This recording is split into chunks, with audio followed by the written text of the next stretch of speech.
So what's up guys, so for this video guys, magre-repair po tayo ng Christmas lights. So charge muna natin to para makita natin may power ang ating outlet.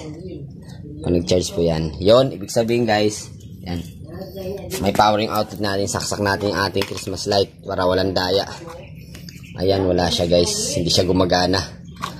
Paano ba to ayusin? Merry Christmas! So what's up guys, so magandang umaga sa inyong lahat. So welcome sa aking channel, Astroboy TV. So kauwi ko lang galing trabaho. So tingnan mo guys, ano pa, airbag kasi night shift ako guys. So nag-vlog lang ako ditong Christmas lights. So nakita nyo sa previous video, hindi talaga siya gumagana. So paano ba ito trouble yan? Paano ba? Turuan ko lang konting tips. Madali lang po itong trouble pag mga ganito. Although maraming wire, kung maraming alam ka naman sa wiring, kaya mo yan. So yun, kung bago ka lang sa channel ko, subscribe nyo na ako guys, Astroboy TV. Follow nyo ako sa mga Facebook page sa Astroboy TV official and Ninyo Portis Vlog. So yun, pisa na natin para mag-trouble. 5, 4, 3, 2, 1, let's go!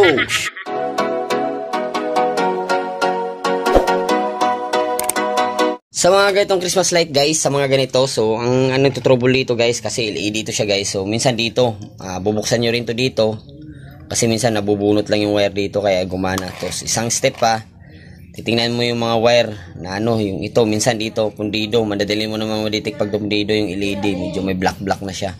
So tingin ko dito guys, hindi naman siguro pundido ang ano niyan. Tapos ang susunod na step, subaybayin mo lahat ng wire. Titingnan nyo kung may ano, yung tingin mo may natanggal. Ganun lang yan pag kaya gumana eh. Yan, ikot-ikot lang. So hanapin natin putol. Yon. Ayan guys, may putol siya. So ang tanong, saan to nakadugtong? Hanapin natin yung kadugtong nito guys. Tapos idudugtong natin, ihinang natin. So sa mga ganitong wire guys, copper to. Dito pag pinulupot mo, hindi ka agad ano yung tawag niyan, pagka pinulupot mo natatanggal. So kailangan talaga hinang. So hanapin lang natin yung kabaak nito bago isaksak natin guys. Ayun, so dito lang muna, kukuha lang ng panghinang, hanapin natin yung kabaak. Let's go! So pinainit natin yung panghinang natin kasi hinangan natin. So nilatag ko na rin siya guys. So yan, so visual inspection nyo lang yan, mga putol na wire. So nakita na natin putol na wire. So dito siya banda sa dulo guys. Kasi itong mga gitong Christmas light guys, pag naputol lang isang ano nito, ito katulad dito, tanggal. Ihinang na natin. So tanggalin na natin tong ano na to, yung ilaw na to. Hindi na natin to ano gamitin. Kasi nakaipit kasi minsan. Ang gagawin natin dito, idudugtong na natin to, din testing na natin. Ayun lang guys. So yun, 100% po yan guys, gagana na po yan. Yan, so yan lang unang step. Mamaya mag-bulb naman ako sa bumbilya naman ng Christmas light, tuturo ko rin sa inyo. So yan, ito lang muna to, hinang natin habang pinapainit natin yung solderinganan natin.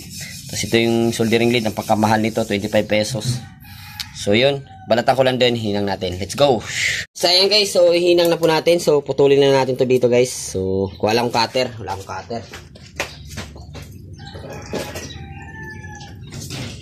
Ayan, nakakuha na ako ng cutter guys. So putulin natin to dito. Yan, ito lang naman yan. Kasi ito kasing ganyan, yung outlet ng Christmas light. Once na may punding bumbilya dyan, di na po gagana lahat yan. So ito, putulin natin to. So gamit tayong wire crimper. Ito guys. Meron na kasi akong ganito eh. Wire crimper. So ay matanggal.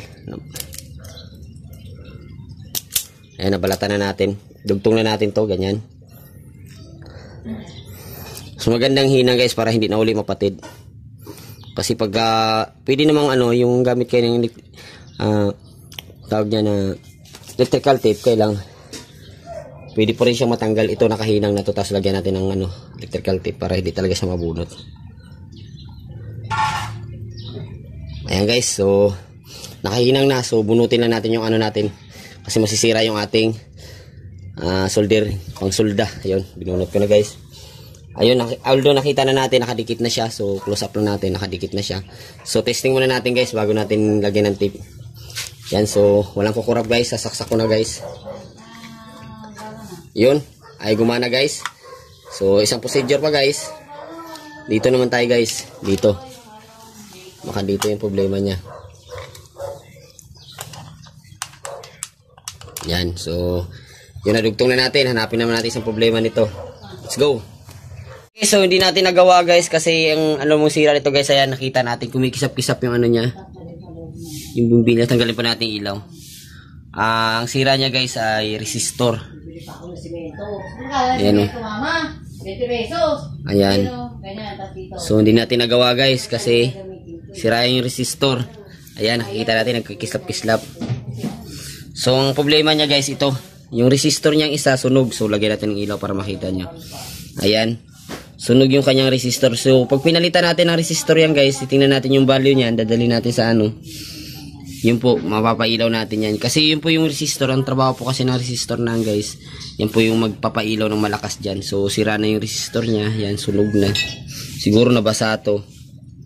Yan, yun yung sira. So, napagana naman natin kaya lang may sira resistor. So, yun lang. Dito lang muna yung vlog ko guys. Yan. Kisap-kisap yung ano niya. Hindi matuloy-tuloy yung voltage ano niya kasi sira yung resistor. So hanggang dito na lang yung vlog ko. Sana may natutunan kayo guys. Papalitan pa natin yung resistor. So hindi natin wala tayong pambili. So yun lang. Pinakita ko lang sa yung trouble na putol yung ditong linya niya. Dinugtong natin. Nasaan na ba yung putol dito? Ayan. Dinugtong natin yung putol. Wala. Hindi na pagana. Ayan. Nagkisap-kisap yung ano. So dito na yung vlog ko guys. Sana may kayo. Follow nyo ko guys. Subscribe sa Subik TV. Maraming salamat sa panonood. Ingat po kayo. God bless. Let's go.